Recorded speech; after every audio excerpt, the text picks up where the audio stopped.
Hi, welcome to Learn with Natasha. In this Tech for PM series, let's learn fundamentals of Elasticsearch. Before we start understanding this topic, let's discuss why should we be spending time on learning Elasticsearch. So you see, today search is the most common feature for any app or website. It is one of the first features that are built along with the home page, a login page, etc. And imagine that you're visiting an e-commerce website and you search for a product and the website takes too long to fetch the result. Doesn't it get annoying? This delay in product information retrieval leads to frustrated customers, resulting poor customer service, and in turn, missing potential customers such as you. So, as a business, you would want your customers to be able to search quickly for their preferred topics or products or service from your enormous product base.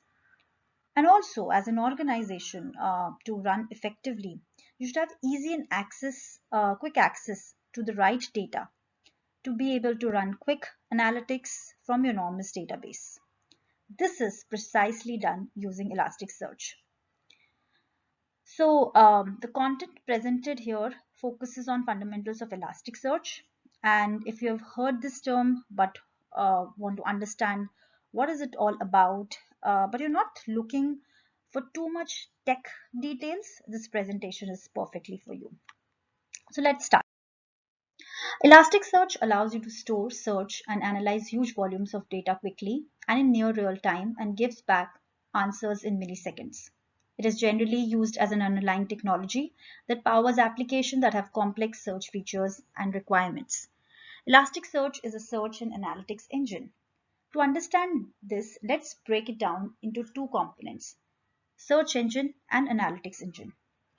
Search engine is used to enable search functionality for application. The most common search engine that you must have used is the Google search engine. It searches word, it searches synonyms, meanings of those words. It also does auto completion, correcting typos, finding synonyms, etc. Analytics engine is something that stores data. It also enables querying on that data and making various kinds of charts using those results out of those queries. Elasticsearch is built on Apache Lucene and utilizes JSON-based REST APIs. The reason why Elasticsearch is so popular is because it's open source, it's distributed in nature, and it's compatible with almost all types of data, including textual, numeric, geospatial. The data can be structured or unstructured, that doesn't matter. Let's look at some of the most common use cases of Elasticsearch. Elasticsearch can be used to manage performance of various applications. That means to track health of a system by analyzing logs, metrics, errors, and setting up an alerting system. And this system can be anything. It could be a server, a CPU, or even the whole website. Elasticsearch can also be used for forecasting trends using machine learning models. For example, you can send daily sales data to Elasticsearch and using historical data, future sales can be predicted per hour, per day, per month. You can also forecast how many support agents you would require in future, or even forecast traffic on your website and make necessary arrangements to avoid last-minute system crash. Elasticsearch can also be used for anomaly detection, setting up a system to detect if your system behaves differently than normal. For example, you witness close to 1 million users daily on your site, and suddenly one day the traffic drops to one-fourth of the usual traffic. So an alert mechanism using Elasticsearch will notify you through an email or a Slack message. And the most common use case is the usual search. Um, for example, you want to search your favorite restaurant and you provide your location, the type of cuisine you want to order, etc. The system then picks up your past order pattern and preferences and would show you certain results to improve your experience and increase your chances of ordering. The speed and scalability of Elasticsearch and its ability to store many types of content makes it the preferred choice for a large number of apps and websites. So you would find Elasticsearch in one of the most commonly used apps or like Yelp, Tinder, Shopify, Facebook, Netflix, Adobe, and many more. Let's understand how Elasticsearch works. The first step is storing the data. As already mentioned, Elasticsearch takes data in any format and converts them into JSON documents. Now, JSON format has a key value pair. So all the words or various phrases stored in these documents are stored in a key value pair format. JSON format is supported by various programming languages and has become the standard for all internet exchanges. It's simple, concise, and easy to read. Once documents are converted to JSON documents, these documents are then indexed. Now, what it means that the documents are indexed? It means that all documents having similar characteristics are grouped together. For example, we can have an index for a specific customer, we can have another index for a product information, and another for a different type of data. There are various ways to create an index. For example, you want to store system logs. One of the ways is that you store the logs day-wise so as to make it easier to analyze day-wise logs or even purge them basis age of the document. Another example is to understand index is storing user data for social networking site. You may index a person's data using their friend type, hobbies type, picture type to analyze each set of data differently. You can use that analysis to show certain recommendations on friends, pictures, hobbies to the user. Now, the same person data can also be stored in a different way, like the user activity per day, how many pictures he added or how many friends he made that day. And this can be used to make a report on user activity in a month. An index is identified by a unique name that refers to the index when performing indexing search, updates, and delete operation. As we saw, an index can act like a database of documents which are grouped basis some logic. Now, to make the search faster and easier, an index is divided into smaller chunks basis some logic. This process is called sharding. So, a shard is like a collection of documents that is created to store the big index across various machines. Each shard can hold one or more documents based on its capacity. And as the data grows more, these shards can be created, which can be part of various nodes or machines, as we'll explore later in this PPT. Let's understand nodes and cluster using this diagram. So this area represents a cluster.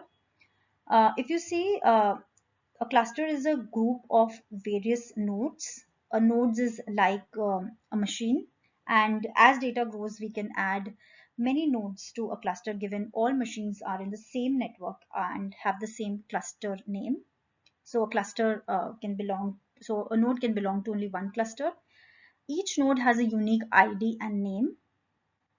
A node can have shards from as many indexes as required. An important point to note is that all nodes belonging to a cluster work towards accomplishing a goal. And we have to understand this using a very simple example. Um, Imagine a team working as part of an MNC, and the team is spread across various locations. For example, you have a product team in Bangalore, you have a tech team in Hyderabad, you have a business team in US. But as a team, they all are working towards one goal. So the same logic applies here as well. All nodes are members belonging to a cluster. These can be present in various machines, but they all share a common goal. This goal can be storing a type of data, querying a type of data, etc. As nodes join or leave a cluster, the cluster automatically reorganizes itself to evenly distribute the data, which is nothing but shards, across the available nodes. This helps to easily scale up or scale down depending on the size of the data, the size of the shard, and search demand. So this is very important that's how the scalability factor is easily achievable through Elasticsearch. All nodes containing shards from same index should be in same network and should have the same cluster name, as we've already discussed. This mechanism is also called cluster. Let's see how Elasticsearch helps in faster searching of data. Imagine there is a cluster, it has one node. This node can have various indexes. We are looking at one of the index A. This index has a shard that is storing 1500,000 documents. Now let's assume that the time taken to search this shard of 1500,000 documents sequentially is 15 seconds. Another way to represent this data is adding more nodes to this cluster. Now the same index has three shards of 500 that stores 500,000 documents each. Now the search time um, has reduced from 15 seconds to 5 seconds, because instead of a sequential search on 1500,000 documents, there will be parallel search that will be done on 500,000 documents. To further optimize the search, in the same cluster, we increase the number of nodes to 5. And for the same index A, the shards now are containing 300,000 documents.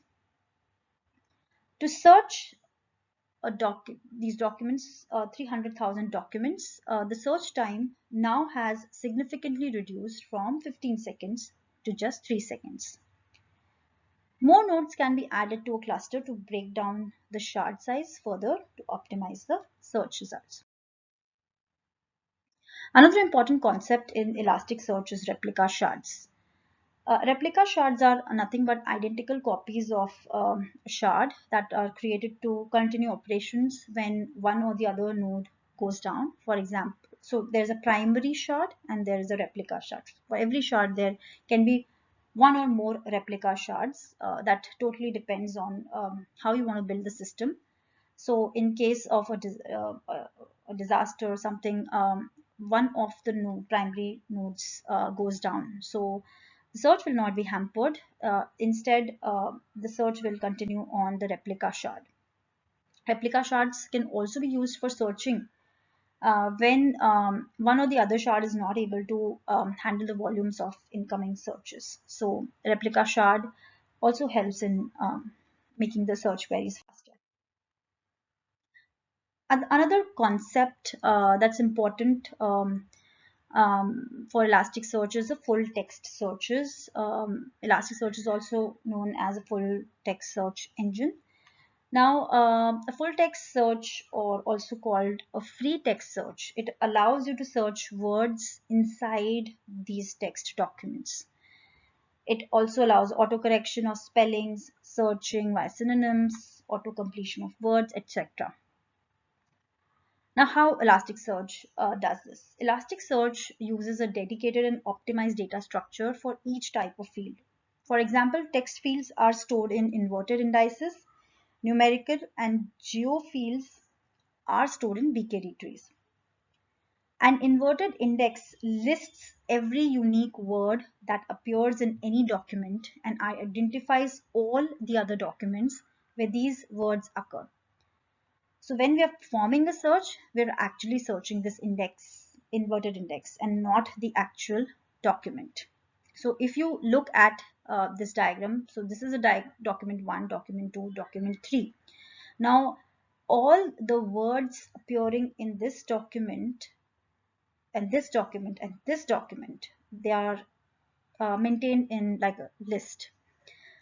And along these list of words, the document number is written. So this is how an inverted index is created. So whenever the search happens, the search is not happening on these documents, but instead this index. This ability to use per field data structure to assemble return search results make Elasticsearch so fast. That was all on Elasticsearch. As I'd already mentioned in the beginning of the presentation, that the objective of this presentation is to understand fundamentals of Elasticsearch without getting into too much technical details.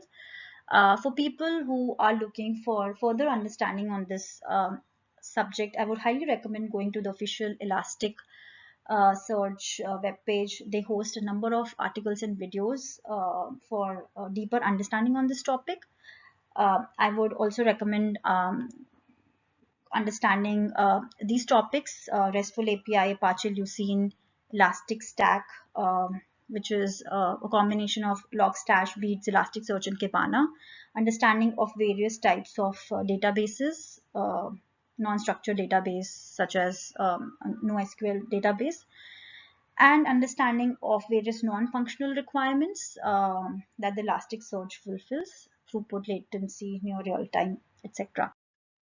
Thank you so much for being part of this presentation. I hope I got some of the queries answered. And please leave your comments and let me know what things you liked, what you didn't like, and if you would like to learn more about any other topic. So please leave your comments and see you later. Bye-bye.